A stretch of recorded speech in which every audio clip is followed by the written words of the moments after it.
And now, The Slice, a look around our community from WDSE WRPT.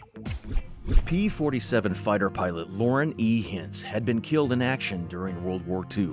Decades later, his grandson was hot on the trail of Hintz's downed plane. Now, when we got to Italy, a date had been picked months in advance for the actual day that the excavation of the presumed crash site was to occur. We all embarked on a little archaeological adventure of our own and descended on the field several days before the excavation. And under the hot Italian sun, we sat there with little hand tools that we had bought at the local hardware store and picked and kicked around in the soil.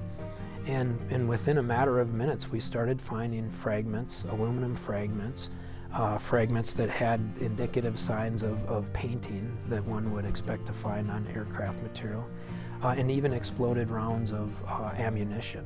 The next day, the excavation would begin in earnest. Suddenly, the prospect that we were physically recovering my grandfather took on a very visceral meaning to me.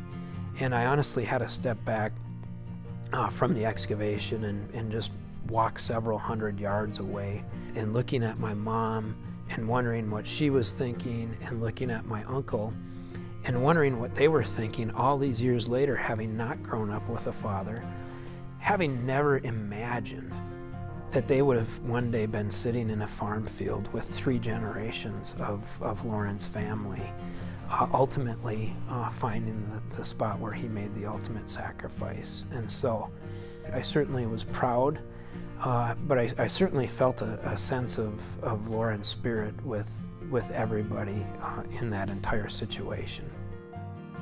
And so, one of our World War II heroes was reunited with his family. Find out more on aircorpsaviation.com/findingloren. And check out more on The Slice, presented by the T-Berg Fund.